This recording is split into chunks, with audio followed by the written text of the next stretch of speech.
Yeah, they are. All right. Well, getting back to what I was going to talk about here before Dean called and lamented about the shame he's experiencing with his country's leader. Okay. This has been a point of discussion for a long time, and this is something that I think Sebastian Bach obviously has been pushing for many, many, many, many years. Sure. During an appearance on Eddie Trunk. Yeah. On Sirius XM radio show, The Trunk Nation, earlier this week, Sebastian Bach was asked if there have been any updates on his long-rumored reunion with other members of the classic lineup of Skid Row. Okay. His response? All I can say is that my manager, Rick Sales, he's being managed by Rick Sales? Well, he likes spending that money, I guess. Is talking to Skid Row's early manager, Doc McGee. Doc McGee mentioned Skid Row. Yeah. Holy smokes. That's all I can say. Yeah. You know how those talks go? Hey, can we get back? No. Okay, thanks for calling. No, Rick and Doc are like, I'll meet you down there at the I'll meet you down at the 7th Vale at about 9. Okay. All right, see ya. Oh, right, by the way, this is on the house because I just got my management fee from Bach. He's been out there busting his ass on solo shows. Just got my management fee, so I'm gonna blow it on blow and hookers and blow. Exactly. Doc, how much do you make off of Skid Row? Oh, I make 20%. How much do you make, Rick? Oh, I only make 15% from Sebastian. All right, Doc, you're buying. Talk over. Right. You know, if we could collaborate, we could get 25%. What? But that would require Sebastian to get back with the other guys. I know. It's a pipe dream, but I know. Yeah, we're not doing that. But thanks for calling. Sure. I'm going to tell my client that we talked, okay? And then he's going to do press about it and get people all fooled into thinking that there might be a real reunion coming soon. Sure. Didn't Rachel, like, last week say no chance? Well, I think Snake actually said that. One of them did. Yeah. And early they announced that they're recording with the Dragon Force guy. Right. Which, did you happen to listen to any of those YouTubes from last weekend? I did. Boy, that's not very good. Well, you know, again, I have no feeling about Skid Row one way or the other. Mm-hmm. But knowing Tony Harnell the way that we have and how cool he's been to us sure over the last few years and, you know, whatever happened between them. Yeah. Nah, I'm not such a fan anymore. Really? Yeah. Just like, you know what? These guys just need either they got to reunite with Sebastian or just call it a day. What? They got to keep going, dude, with the TP Tharp or whatever. Yeah, no, I don't think so. No, you don't think that's good? It's just been so watered down now with Solinger and then Tony and now this new guy. It's just like at this point it's just a tribute band. Yeah. So to bring any legitimacy to the Skid Row legacy, they need to get Sebastian Bach back. I mean, look what happened with Metal Church, okay? Right. You know, they had David Wayne. Of course, he's no longer with us. Right. Then they had Mike Howe, and they had some success with him because he was very similar to David Wayne, right, in his vocal style, but he left 20 years ago. Right. Then they went on hiatus for a long time, and then they had our good friend Ronnie Monroe on as lead vocal. They didn't really have a lot of success, but it allowed them to, you know, become part of some touring packages. And they put out one great album with Ronnie, and this is no slam on Ronnie or Metal Church because you know how big of a Metal Church fan I am. But Light in the Dark was just a phenomenal release. Right. Weight of the World, not so much. This Present Wasteland, not so much. But now they go back with the guy that they had a lot of good success with, Mike Howe. Yeah. And they're out there touring, and their record is just phenomenal. Yeah. So for Skid Row as an entity, if they're going to continue on with any credibility, in my opinion, their only real shot at being a legitimate force to be, dealt with, they need to reunite with Sebastian Bach. I think you might be forgetting the obvious, Bobby Blotzer's Rat. Yeah, I'm sure. There's the blueprint. So that's just my opinion. It's not. I think that whatever happened between those guys is way too deep. If they haven't reunited by now, do you think they will? Well, at this point, what kind of money is Skid Row commanding without Sebastian Bach, and what kind of money are they commanding with a Sebastian Bach? And would it make it worthwhile? Because this really boils down to money. I mean, do you think that they headline? No, I don't think so. That's kind of my point. It's just it's the Dokken argument. Yeah, it's just like Don as the sole owner of the Dokken entity, touring with John Levin, Chris McCarville, and of course Mick Brown, and paying them as hired guns.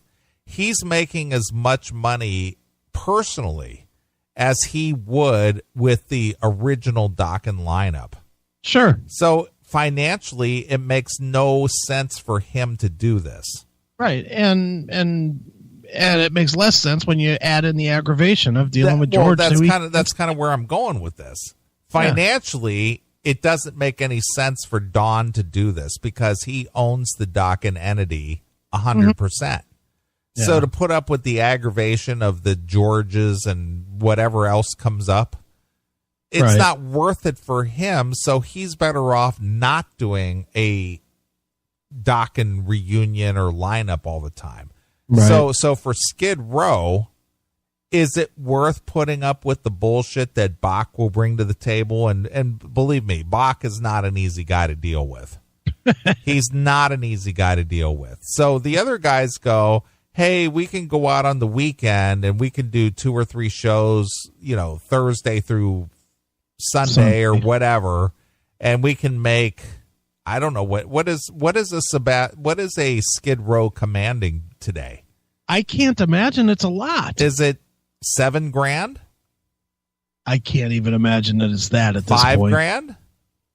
Maybe 5. Okay, so what is a Skid Row worth with a Sebastian Bach on board? See, dude, it's just hard to tell because that show that I went to with Solinger, that was already 2 singers ago. But that Solinger show, I mean, dude, there was 20 people there. I can't imagine what promoter is booking them. Well, that's kind of where I'm going with this. So does it make any sense for a Skid Row to reunite with a Sebastian Bach and put up with the nonsense? I mean, are they gonna raise their profile so high that it's worth the extra aggravation to get that extra money, or are they going to make about the same? Or I can't fathom. Like I can't fathom that they could do 2,000 people a night reunited. I can't fathom that. And this is from somebody that loves Skid Row. Of course. I love that. Of the hair bands, that's probably my favorite. Of the bands. Legitimately, how many albums does Skid Row have that are worthy? 2? Yeah. The self-titled Enslaved to the Grind? Yeah. For fans, yes. For me, it would be popularity-wise, where people would recognize the songs and go, oh shit, Skid Row's coming to town. I'm going to go see them. Yeah, that'd be the first 2. Yeah, of course. That's it. So what kind of money does a Skid Row command with a Sebastian Bach on board? 10,000? 10 grand. Maybe. So there's 5 guys in a band, and then you got to take your expenses out. So each guy gets what a night? 1,500. $1,500 a night after expenses and management fees and travel expenses and all that. And so they tour all year for 100 grand. Yeah. So what does a Sebastian Bach solo command? Probably 10 grand. Okay, so he gets to take the lion's share of the money because he is Sebastian Bach after expenses and paying his hired guns and some, whatever. So Sebastian takes 5 grand a night personally. Yeah. So it doesn't make any financial sense. Yeah, I can't imagine. I liked Skid Row. I mean, I really liked Skid Row. I love Slave to the Grind, and I love the what's the one with Fireside and My Enemy and those songs. It's from the Subhuman Race. Subhuman Race. Couldn't think of the name. Yeah, I love those 2 albums. Okay, I listened to both of them today. Actually, those are great records. Not a big fan of the first one personally, but dude, I mean, I saw them at the height of their popularity. When they were as big as they ever were, I saw them at Rhodes Arena with Pantera opening for them. Well, I saw them on their first record opening for Aerosmith. Yeah. I mean, at their pinnacle, they had to have another huge band to sell a 3,000 seater. At their top. That was on Slave to the Grind. Slave to the Grind was out and it was huge, and Monkey Business was the big hit, and Pantera had to go with them to sell 3,000 seats at Rhodes Arena. I was at that show. Yeah, so, but if that, what are they going to do? Is the reunion going to do more than that? I don't think so. I don't think so either. So, again, this is kind of like making financial sense out of this. Mm-hmm. Aside from the nostalgic aspect of it, financially, It doesn't make any sense. Yeah, no, I think it's just over for Skid Row. I mean, I saw Solinger a few times, and it always just was a swing and a miss. Sure, it was close. It was close. It was like a good foul ball, but it wasn't quite there. And I've seen Sebastian once or twice, and I don't know, he's hit or miss too. I've seen him be really, really good, and I've seen him be really, really shitty. I agree. And from what I've heard, and I have not seen him in a while. I mean, if he came to Cleveland now, I wouldn't go. If he played the Roxino, 50-50, I'd go. I would not advance buy tickets. I'll put it that way. And Skid Row, I would not go. After seeing them suck for 20 people and walking out, that's it. Well, see, you're making my point. Yeah, I know. That in order for Skid Row to regain any viability or credibility at this point after 3 singer changes in a very short period of time, the only saving grace they have to save their, use a term, career, and make them viable again is if they did reunite. And again, I don't even know what that's worth. Yeah, they would have to go away for a while first, I think. So what is that worth? And then if they say they did come back and they brought Rob Affuso back on drums, okay, along with Sebastian, and it was the classic 80s lineup of Skid Row. Right. The only place that they could showcase is to be a co-headliner for a big arena act. They'd have to like a Guns N' Roses. Yeah, they'd have to open for. It wouldn't be a co-headline. They'd have to open but they would have to get a big opening slot on a big tour to make it worthwhile. They would have to open for Guns N' Roses to get that whole nostalgia, doing it again one more time tour. Exactly. That's the only way that would work even a little. And to be honest, I can't imagine that Axl's willing to give up that kind of money for his opening band.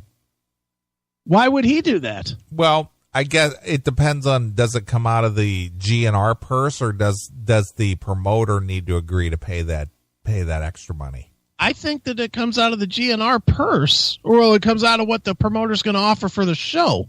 That's why on those last round of shows, they had different guys for different bands for different nights, because it was all worked out by the promoter. Okay. To make sure that, they could get a quality opener after they knew how much they had to pay Guns N' Roses. Sure.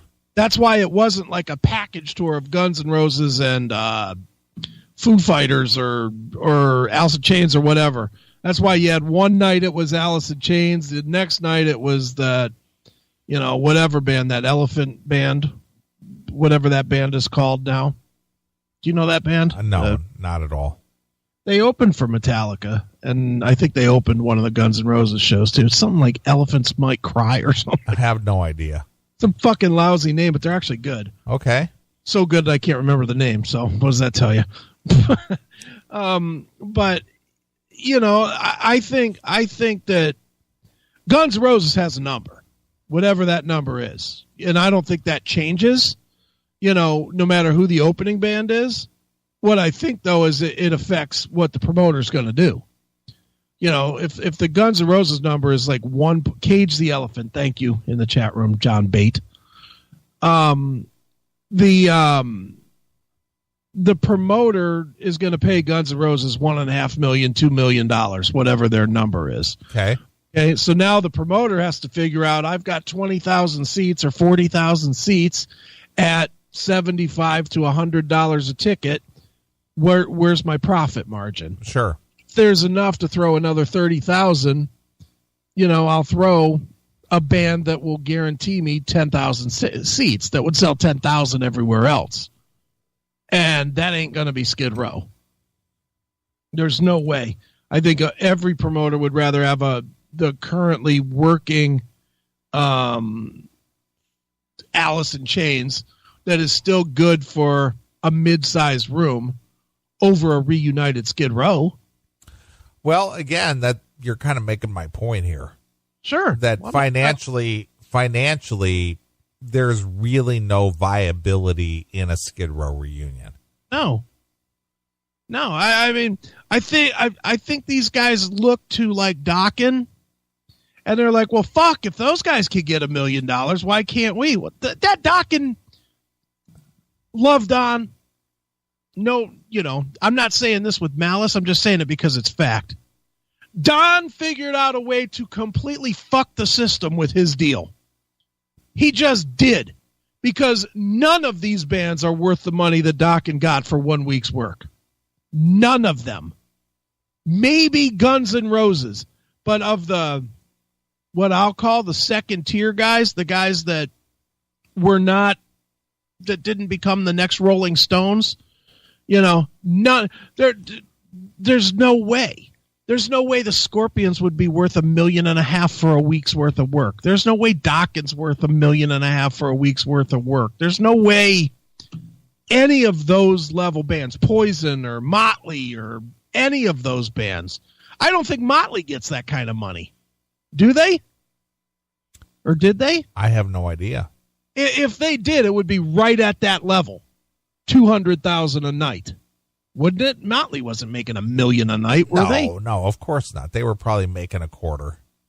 So $250. Yeah, but I see, and I'm going to use a classic rock band. Uh-huh. Here's a classic rock band with a name, but with only one original member that I know for a fact they were getting $250,000 a night. Who's that? Lynyrd Skynyrd. So Yeah, I think a Motley could potentially command $250,000 a night. Yeah, okay. But Motley, you see what I'm saying, though, right? Dokken is not Motley Crue. I agree. Success-wise. Sure. So for them to get $1.2 million for a week was insane. I agree.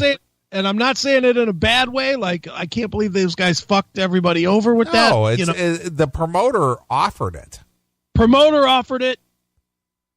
God knows why. I'm just going to be willing to bet that the promoter was such a big Dokken fan, and he had money to burn, and he made that happen more as a personal thing than this is the only way I can make this go. I would probably agree with that.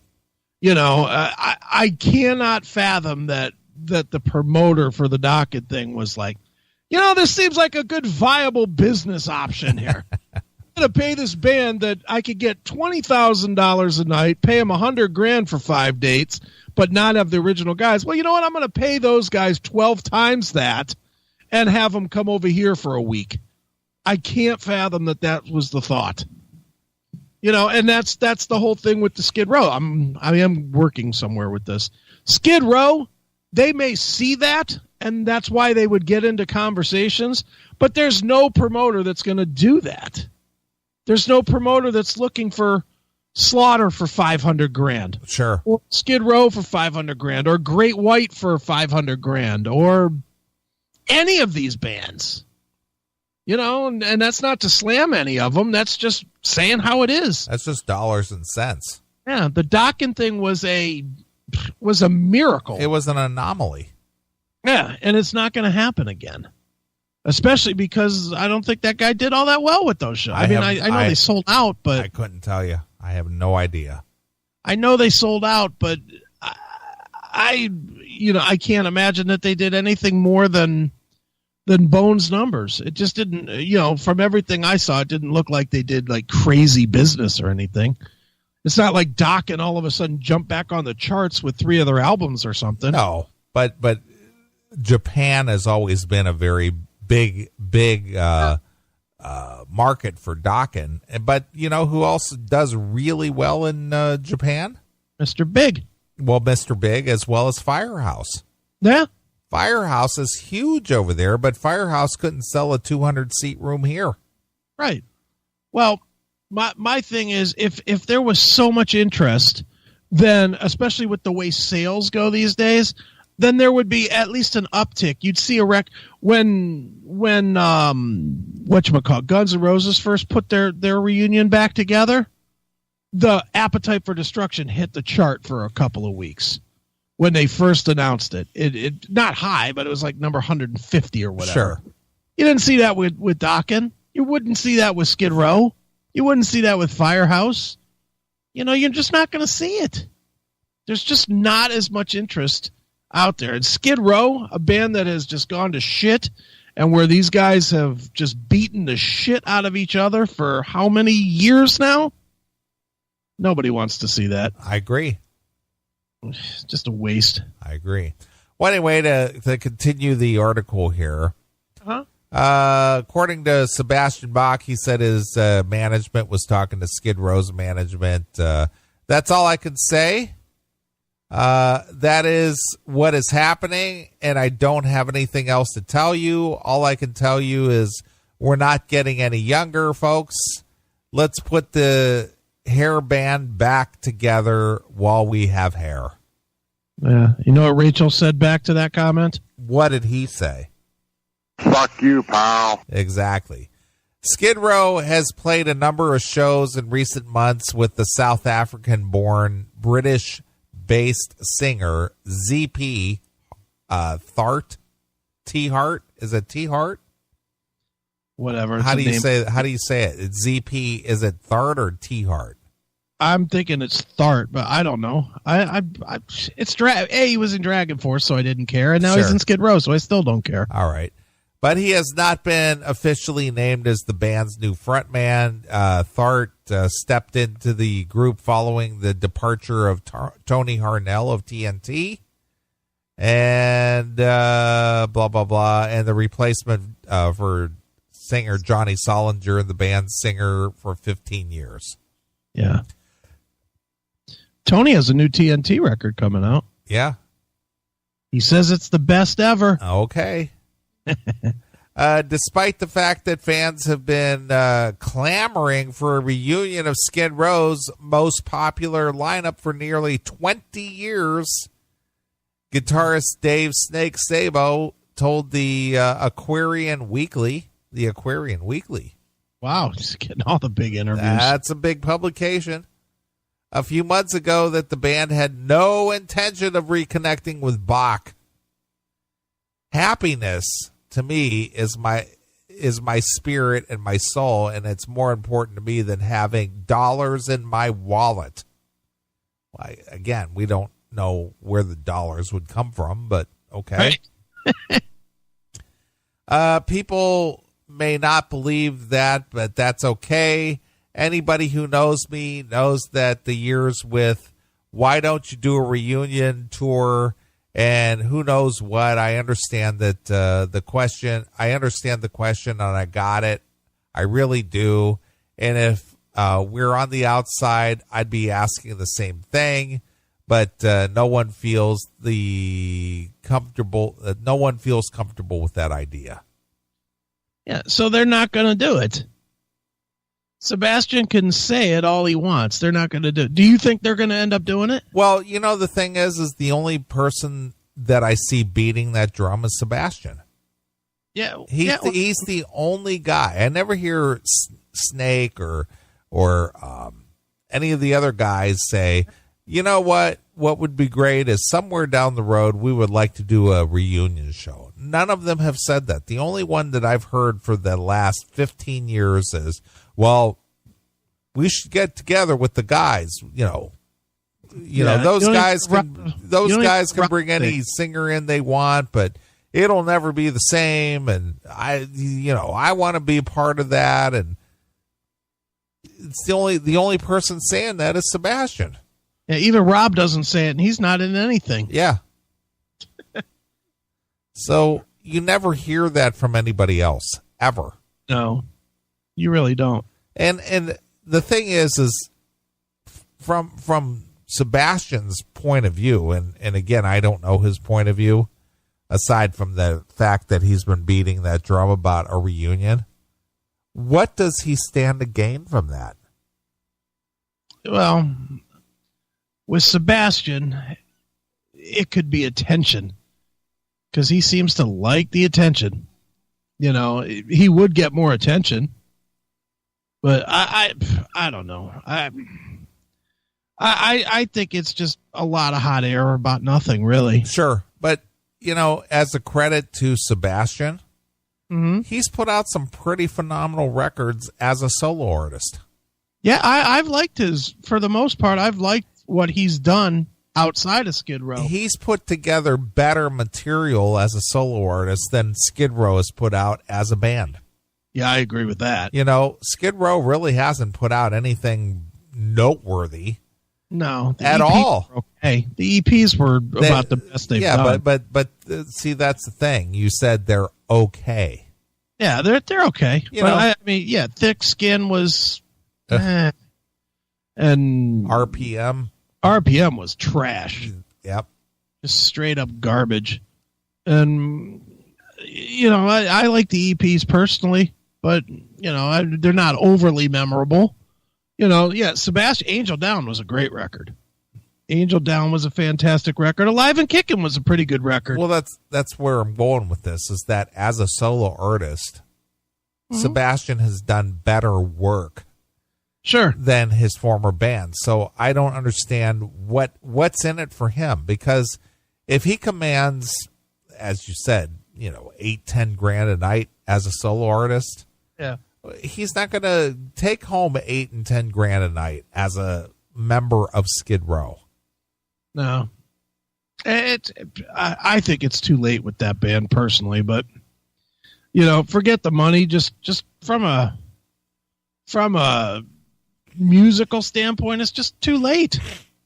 They've wrecked the reputation of the band, with all the bullshit bickering that's gone on and back and forth for all these years. And the only way they could do it would be if they followed the Dokken model and just said, hey, it's for fucking money. If they found somebody to write them a big check and they just said, yep, we're doing it for money. We still don't like each other, but we're doing it for the cash. Sure. Because any other way would just come off disingenuous. You know, it's not gonna sound good if they're doing fucking interviews and they're like, oh yeah, you know, we're really getting along. Fuck you. No, you're not. Yeah.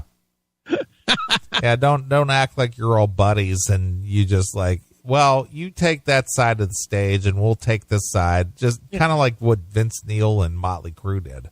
Exactly. They made it work for over a decade that way.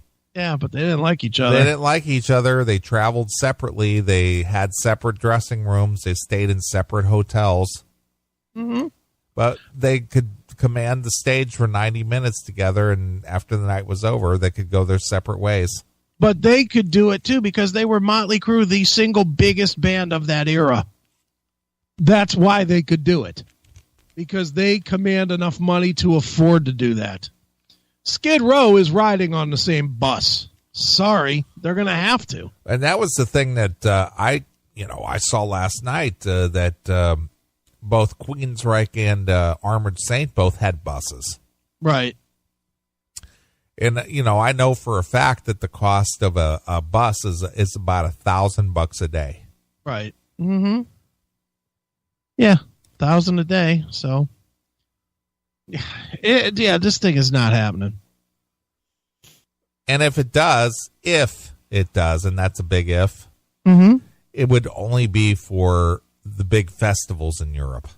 Right. Because it would make no sense to do it here in the States unless they were opening for like a big opener like Guns N' Roses. Guns N' Roses or Kiss. That's about it. That's about it. Anything else, doing club shows or doing theater acts, not worth it. Yeah. Maybe M3. Well, again, that's a package or a festival show. Would they headline M3? Boy. Who's the headliner? Well, I think Rat is one night, the Reunited Rat. Yeah, they wouldn't headline over the Reunited Rat. Because Rat had a lot of records, and Skid Row literally, for all intents and purposes, had two. Yeah. Yeah, they had two people care about. I don't think they had any hits off of Subhuman, did they? No, not at all. Mm-hmm. Yeah, seems stupid to me.